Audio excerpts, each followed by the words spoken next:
Hello दोस्तों, लक्ष्य group आरा जिला में आपका स्वागत है।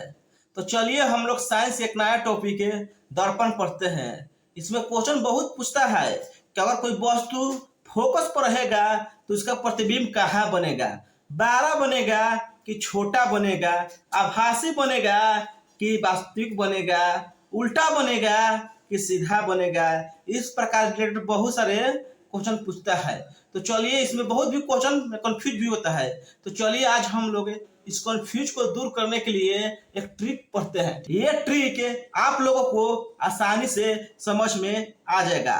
एक टर्म याद रखिएगा, एफ सी आई, इसको उल्टा करेंगे तो क्या होगा, आई सी एफ।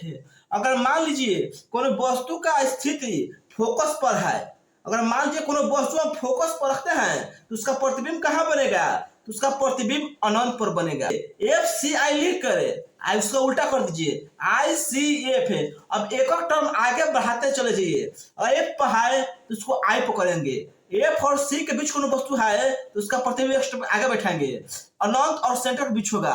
अगर कोई वस्तु सेंटर पर है तो उसका प्रतिबिंब कहाँ बनेगा, सेंटर पे बनेगा। अगर कोई वस्तु सेंटर और अनंत के बीच है तो उसका प्रतिबिंब कहाँ बनेगा, यहाँ बनेगा, सेंटर और फोकस के बीच बनेगा। अगर कोई वस्तु अनंत पर है तो उसका प्रतिबिंब कहाँ बनेगा, फोकस पर बनेगा। एक एक स्टेप आगे बढ़ाते चलिए। देखिए फिर से, फोकस पर है तो अनंत पर है, फोकस और सेंटर के बीच है तो यहाँ से अनंत और सेंटर के बीच है। अगर कोई वस्तु सेंटर पर है तो उसका प्रतिबिंब कहाँ बनेगा, सेंटर पर बनेगा। अगर कोई वस्तु सेंटर और इन्फिनिट के बीच है तो उसका प्रतिबिंब कहाँ बनेगा, सेंटर और फोकस के बीच बनेगा। अगर कोई वस्तु अनंत पर है तो इसका प्रतिबिंब कहाँ बनेगा, फोकस पर बनेगा। ये बात समझ में आ गया। अब देखिए इसमें पूछता है कि कब बनेगा बड़ा, कब बनेगा छोटा, कब बनेगा आभासी, कब बनेगा वास्तविक, कब बनेगा सीधा, कब बनेगा उल्टा। तो देखिए अगर कोई वस्तु फोकस पर है तो उसका प्रतिबिंब अनंत पर बनेगा, और जब अनंत पर बनेगा तो उसका प्रतिबिंब कैसा होगा, तो बहुत बड़ा होगा। उसका प्रतिबिंब कैसा होगा, बहुत बड़ा होगा। अब घटाते जाइए एक स्टेप पे, बहुत बड़ा, बड़ा, बराबर, छोटा, बहुत छोटा। एक और स्टेप हटाते जाइए, बहुत बड़ा, बड़ा, बराबर, छोटा, बहुत छोटा। ये बड़ा छोटा क्लियर हो गया। अब देखिए हम क्या बोले, एक एक स्टेप घटाना है। पहले क्या होगा, बहुत बड़ा होगा, उससे क्या होगा, बड़ा होगा, उसके बाद क्या होगा, बराबर होगा, उसके बाद क्या होगा, छोटा होगा, उसके बाद क्या होगा, बहुत छोटा होगा। तो 12 छोटा तक कंसेप्ट क्लियर हो गया। अब देखिए जितना स्थिति है ना, सौ में हमेशा वास्तविक और उल्टा प्रतिबिंब बनेगा। प्रतिबिंब कैसा बनेगा, वास्तविक और उल्टा। चाहे वस्तु कहीं भी क्यों न रखा जाए, उसका प्रतिबिंब हमेशा वास्तविक और उल्टा ही बनेगा। अब 12 छोटा का कंसेप्ट क्लियर हो गया। अब देखिए एक पॉइंट छूट जाता है इसमें, एफ सी आई में क्या हो गया, एफ से क्या हो गया, फोकस, सी से क्या हो गया, सेंटर, आई से क्या हो गया, इन्फिनिट हो गया। अब देखिए इसमें ध्रुव नहीं है। देखिए एक कंडीशन पूछता है कि अगर कोई वस्तु को फोकस और ध्रुव के बीच रखा जाए, इसमें ध्रुव नहीं ना है, तो पूछता है कि अगर कोई वस्तु को फोकस और ध्रुव के बीच रखा जाए तो उसका प्रतिबिंब कहाँ बनेगा। तो देखिए अगर कोई वस्तु को फोकस और ध्रुव के बीच रखा जाए तो उसका प्रतिबिंब दर्पण के पीछे बनेगा। याद रखिएगा, अगर कोई वस्तु के स्थिति फोकस और ध्रुव के बीच है तो उसका प्रतिबिंब कहाँ बनेगा, दर्पण के पीछे बनेगा। और कैसा बनेगा, बड़ा बनेगा, सीधा व आभासी बनेगा। एक टर्म याद रखिएगा, अगर कोई वस्तु की स्थिति फोकस और ध्रुव के बीच है तो उसका प्रतिबिंब दर्पण के पीछे बड़ा, सीधा तथा आभासी बनेगा। और बाकी सब स्थिति में ऊपर वाला के सूत्र से, ट्रिक से सब याद हो जाएगा, ठीक है ना। फिर से देखिए कोई वस्तु का फोकस पर स्थिति है, उसका प्रतिबिंब अनंत पर बनेगा। फोकस और सेंटर के बीच है, अनंत और सेंटर के बीच बनेगा। सेंटर पर है तो सेंटर में बनेगा। सेंटर और इन्फिनिट के बीच है तो उसका प्रतिबिंब सेंटर और फोकस बीच बनेगा। अगर कोई वस्तु अनंत पर है उसका प्रतिबिंब कहाँ बनेगा, फोकस पर बनेगा। यहाँ बनेगा बहुत बड़ा, बड़ा बराबर छोटा बहुत छोटा। क्वेश्चन पूछेगा कि मान लीजिए कोई वस्तु को हम फोकस पर रखेंगे तो उसका प्रतिबिंब कहाँ बनेगा, यहाँ अनंत पर बनेगा। बड़ा बनेगा छोटा बनेगा, यहाँ बहुत बड़ा बनेगा, ठीक है ना। अब पूछेगा कि वास्तविक बनेगा कि उल्टा बनेगा, वास्तविक बनेगा कि आभासी बनेगा, तो सब स्थिति में वास्तविक और उल्टे बनेगा, ठीक है ना।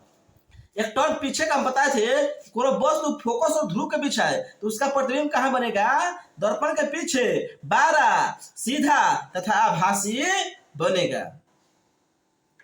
अब देखिए इसमें एक कंडीशन और पूछता है, अगर मान लीजिए कहेगा क्या सी, और मान लीजिए कोनो वस्तु रहेगा सी और अनंत के बीच, तो इसको एक तरह से और लिख सकता है, सी से परे, सी के बाद क्या है, अनंत है।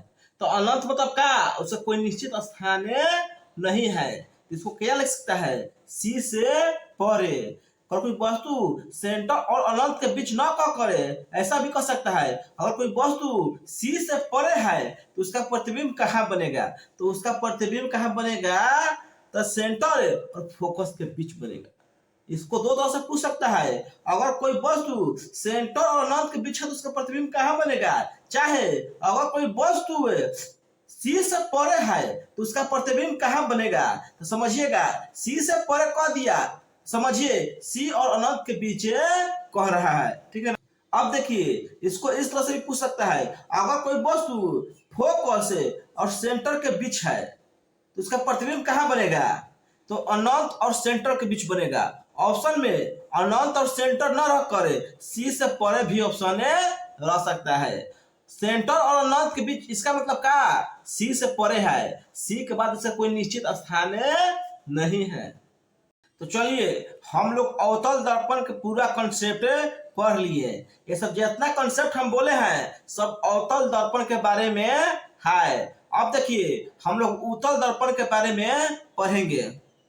अब चलिए हम लोग उत्तल दर्पण पढ़ेंगे। उत्तल दर्पण में देखिए क्या होता है, उत्तल दर्पण में चाहे वस्तु को हम कहीं भी क्यों न रखें, उत्तल दर्पण में वस्तु को हमें कहीं भी क्यों न रखें, उसका प्रतिबिंब हमेशा दर्पण के पीछे बनेगा। याद रखिएगा कि उत्तल दर्पण में प्रत्येक दशा में प्रतिबिंब कहाँ बनेगा, तो दर्पण के पीछे बनेगा। और दर्पण के पीछे कहाँ बनेगा, तो ध्रुव और फोकस के बीच बनेगा। याद रखिएगा कि उत्तल दर्पण में प्रत्येक दशा में प्रतिबिंब दर्पण के पीछे बनेगा, ध्रुव और फोकस के बीच बनेगा, वस्तु से छोटा बनेगा, सीधा बनेगा एवं आभासी बनेगा। याद रखिएगा कि उत्तल दर्पण में चाहे वस्तु कहीं भी क्यों न हो, उसका प्रतिबिंब हमेशा दर्पण के पीछे, ध्रुव और फोकस के बीच, वस्तु से छोटा, सीधा एवं आभासी बनता है। क्वेश्चन पूछ दिया कि मान लीजिए कि उत्तल दर्पण में कोनो वस्तु को हमें फोकस पर रखते हैं तो उसका प्रतिबिंब कहाँ बनेगा। तो याद रखिएगा तो कहीं भी क्यों न हो, उसका प्रतिबिंब हमेशा दर्पण के पीछे, ध्रुव और फोकस के बीच, वस्तु से छोटा, सीधा एवं आभासी ही बनेगा।